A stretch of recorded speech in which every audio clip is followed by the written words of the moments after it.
You think you know what happened to Jacob Fatu? Think again. Because what I'm about to expose will make your blood boil and prove that WWE has been playing us like fiddles this entire time. The attack on Jacob Fatu wasn't random, it was calculated, it was personal, and the signs have been right in front of our faces. But before WWE scrubs this evidence clean, we need to talk about the 3 undeniable clues that point directly to one specific superstar. And trust me, when you hear this, you're gonna lose your mind. But here's what really grinds my gears. While we're all supposed to believe this mystery attacker storyline, there's a massive cover-up happening backstage that nobody's talking about. The heat is real, the politics are dirty, and someone in that locker room has been given the green light to take out the Samoan werewolf. And you know what the worst part is? Management is letting it happen. So here's my question for you before we dive deep into this rabbit hole. Who do you think attacked Jacob Fatu, and why do you think WWE is protecting them? Drop your answers in the comments right now, because by the end of this video, you're either gonna be furious at what I uncover, or you're gonna be rushing to the comments to tell me I'm absolutely right.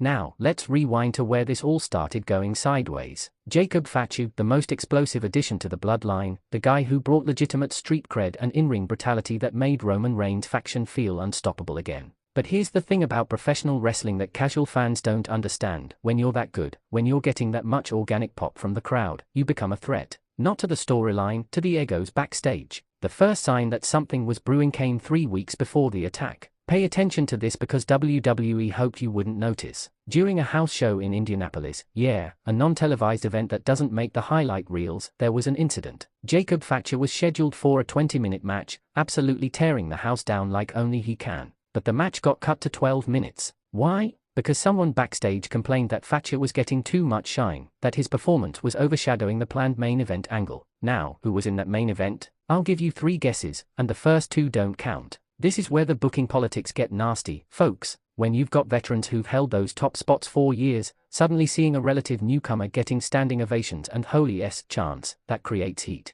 Not the good kind that sells tickets, the backstage kind that gets you accidentally left off TV or, in this case, laid out in a parking lot. Here's trivia question number 1 for all you real wrestling historians out there. Can you name the last time a bloodline member was attacked by someone inside their own faction? Drop your answer below, because the pattern here is chilling. The second sign came during a production meeting that, according to multiple sources who definitely exist and definitely told me this, got absolutely heated. We're talking about a closed-door session 2 weeks before SmackDown where the attack happened. The discussion was about WrestleMania season positioning, and Jacob Fatu's name was being thrown around for a major singles push. I'm talking top-tier program, possible championship implications, the whole 9 yards. His work rate is undeniable, his look is money, and the Samoan heritage connects him perfectly to the company's most profitable storyline of the decade. But here's where it gets interesting. Multiple people in that room allegedly pushed back hard. The argument? He hasn't paid his dues at this level. Classic wrestling politics, right? Never mind that Fatu's been demolishing people in multiple promotions for years. Never mind that his pedigree is undeniable. Someone felt threatened, someone felt like their spot was being taken, and in this business, when people feel threatened, they don't just complain to management, they take matters into their own hands. And before we go further, we have a quick request for you. We are constantly working to improve our content to earn your love and support. That's why we would truly appreciate it if you could take a moment to leave a like on this video, subscribe to the channel, and hit the bell icon so you never miss an update here on Wrestling Zone Insider. Because trust me, when this story explodes, and it will, you're gonna want to be first to know. Now here's the third sign, and this is where everything clicks into place like a perfectly executed angle. The week of the attack, there was a sudden change to the SmackDown rundown. Jacob Fatu was originally scheduled for a segment that would have given him massive television time. We're talking 8 to 10 minutes of pure character development.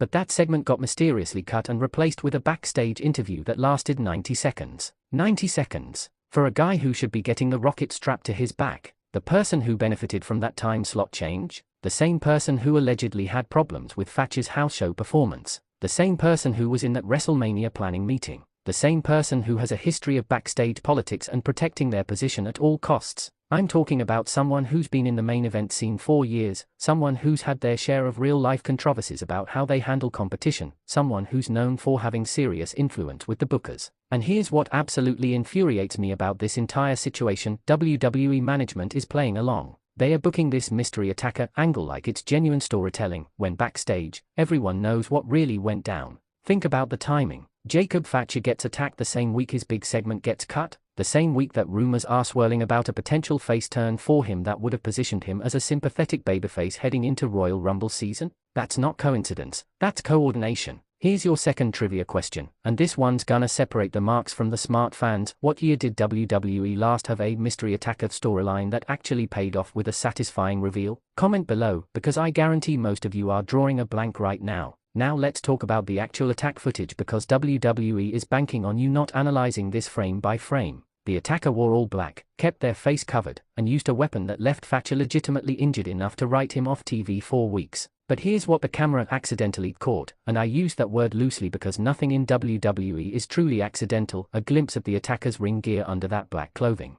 The color scheme matches perfectly with one specific superstar's current merch line. The boots, custom design that only a handful of people on the roster wear, and most damning of all, the stance. If you've watched enough wrestling, you know every performer has a unique way they carry themselves, a signature physicality that's impossible to hide completely. That silhouette, that body language, that aggressive striking style, it all points to one person. But WWE is protecting this person. They are letting this mystery drag out because the heat, the real heat between these two performers, is making for compelling television. Never mind that Jacob Fatu's career momentum has been destroyed. Never mind that he was on the verge of breaking through as a main event player. Someone felt threatened, someone made calls, and someone got protected while Fatu got punished. The backstage buzz is insane right now. Wrestlers are choosing sides, veterans are getting involved, and management is playing Switzerland while the locker room burns. This is exactly the kind of toxic politics that makes talent want to jump to AEX or New Japan or anywhere they can actually showcase their abilities without someone pulling strings to sabotage them. And you know what makes this even more maddening? The person I'm talking about doesn't even need to do this. They are already established, already made their money, already secured their legacy. But that ego won't let anyone else shine. That insecurity about being replaced or overshadowed has turned them into exactly what they always claim to hate about the business. Here's trivia question number 3 for the real ones. How many times has this specific superstar been involved in backstage controversies about burying younger talent? Do your research and drop the answer below, because the pattern is undeniable. So who is this mystery attacker that WWE is protecting? Based on these 3 signs, the house show incident, the production meeting blow-up,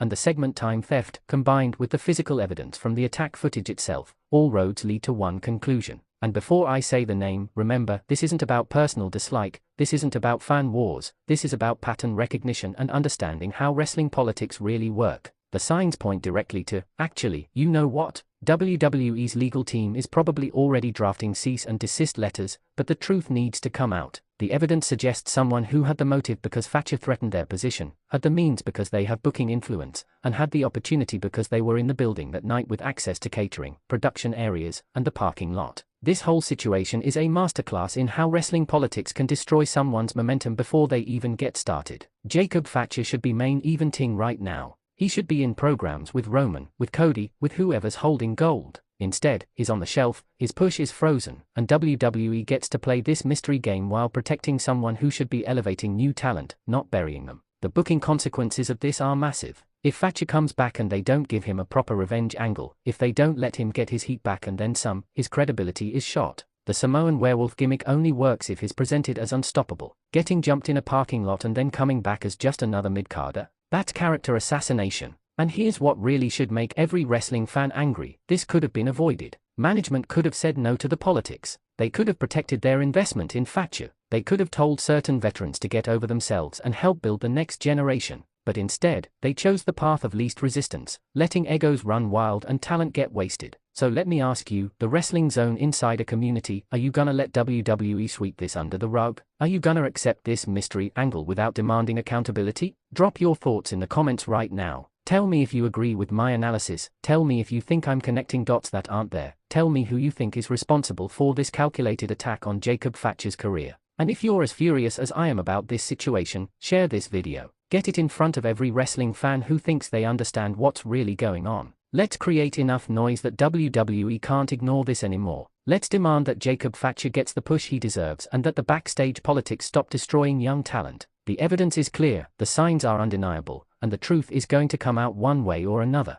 The only question is, will WWE do the right thing, or will they continue protecting egos at the expense of the best interests of the business? Time will tell, but I guarantee you this, Wrestling Zone Insider will be here every step of the way, exposing the truth that nobody else has the guts to talk about. Let me know in the comments, do these 3 signs convince you? What evidence am I missing? And most importantly, when Jacob Fatu returns, how should WWE book his revenge? Because if they screw this up, there's no coming back from it.